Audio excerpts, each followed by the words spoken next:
Today's episode of History is brought to you by Marvel Heroes. Click the link in the description below to play today. Today in the show, we're going to talk about Kate Bishop. If you didn't know that she's worked with Hawkeye and the Young Avengers simultaneously, then this show is for you.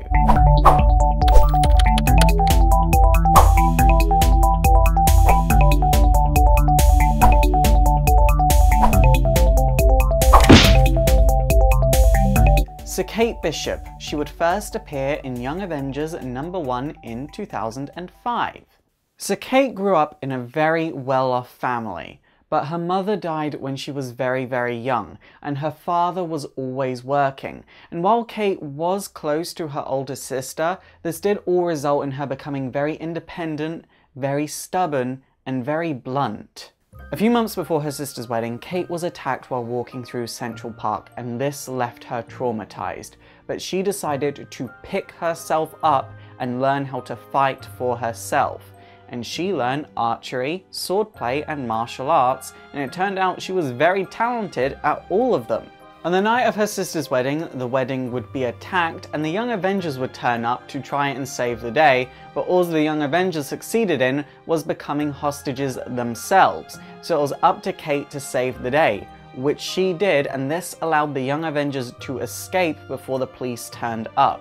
After all of this, Kate was approached by Cassie, Ant-Man's daughter, and the two of them decided to track down the Young Avengers, which they did so. They found the Young Avengers at the Avengers Mansion, and they pretty much invited themselves onto the team. Kang the Conqueror would then attack the mansion, and Kate obviously had to find a way to join in the battle because she was the only one that didn't have powers. So she rummaged through the mansion and found Black Widow's utility belt, Hawkeye's bow, and even Swordman's sword. Not all was well though. Iron Man and Captain America pretty much demanded that the Young Avengers split up because they believed being a hero was far too dangerous for this team.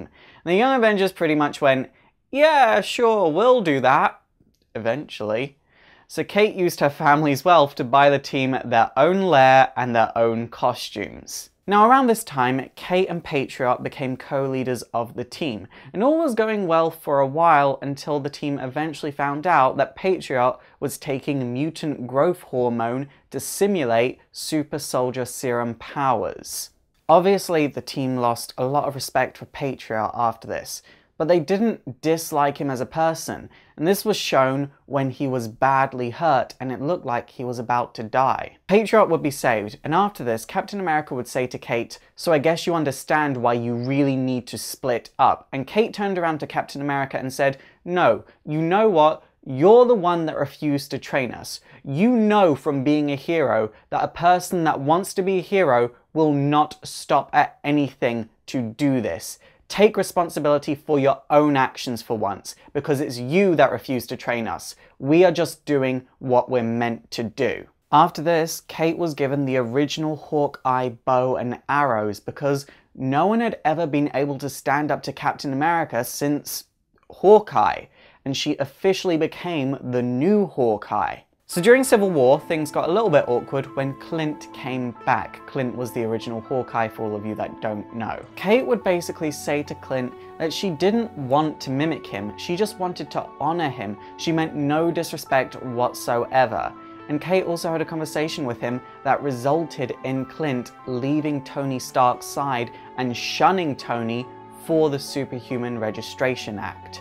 After the Civil War, Kate and Clint would have a series of battles which would result in Kate getting the blessing from Clint for being the new Hawkeye, which was something that was very nice to see.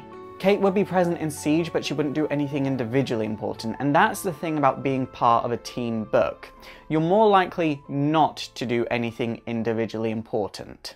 Eventually, Children's Crusade would come about, which is essentially a storyline which revolves around Wiccan trying to prove that he is the son of Scarlet Witch, and it all starts when Wiccan loses control of his powers and the Avengers need to keep him under observation. The Young Avengers would break Wiccan out and they'd all go to search for the Scarlet Witch, and they'd eventually find her depowered with no memories and engaged to Doctor Doom. This whole story is much better explained in my history of Wiccan because it's really got more to do with him. Eventually the Avengers would turn up and a fight would break out. Then the Doombot army would turn up and an even bigger fight would break out. And then Iron Lad would turn up and he would take the Young Avengers and Wanda into the time stream so Wanda could try and regain her memories, which she does. With Wanda's regained memories came her regained powers, so she was able to take everyone into the present, and here it's confirmed that Billy and Tommy are indeed her children. So as it turns out, Wanda had gained a connection to the life force, making her incredibly powerful, so she would begin a ritual to undo decimation. But this is when Patriot turns up and interrupts the ritual, making the powers transfer over to Dr. Doom, meaning he could now recreate the world in his own vision. Both the Avengers and the X-Men needed to team up to defeat Dr. Doom, but in this process, Cassie Lang would be killed. Dr. Doom would eventually lose the powers when he overloaded them and brought himself near to death. Iron Lad would want to go back into the time stream to try and revive Cassie, but Vision would basically say that this might change the outcome of the battle that just happened, so he didn't want to go into the time stream. So Vision and Iron Lad would fight, and this would result in the death of Vision as well, and Wiccan would point out that this is the moment where Iron Lad becomes Kang the Conqueror, and Iron Lad would pretty much say that he didn't care. The Young Avengers would split up after this. Kate remained in close contact with Billy and Teddy, but she really didn't talk to anyone else, until one day all the remaining Young Avengers were called to the Avengers Mansion and they were all turned into full-fledged Avengers. Since then, Kate has joined the new Young Avengers team where she becomes romantically involved with Nova and has even started working alongside Clint and even eventually became a hero for hire in the Hawkeye comics. To read those stories though, you'll have to read those comics. They are very, very recent. They're very, very easy to get a hold of. I've put links to mycomicshop.com down below to where you can get a hold of them for yourself. I like reading Kate a lot. I think she's a great character, but she always eventually just blends into the background of every single series, as if she's not even there. And I think she's just too big of a character to be a part of a team book. I think she's a potential A-list character, and we saw that when she stood up to Captain America. I also want to see maybe stories where she uses her knowledge of economic structure due to her family's wealth to help her save the day on a much larger scale.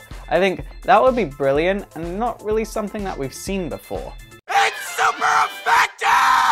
Okay guys, that is it for today. So what do you think of Kate Bishop, and did I miss anything majorly important about her? Please let me know in the comments down below. And also don't forget to thumbs up and subscribe if you want to see more history videos. And also don't forget to like me on Facebook, follow me on Twitter, support the show by checking out my Patreon so I can make bigger and better and more history videos. And also don't forget to subscribe to my gaming channel. My name is Faust, this has been Exploring Comics, and it is super effective.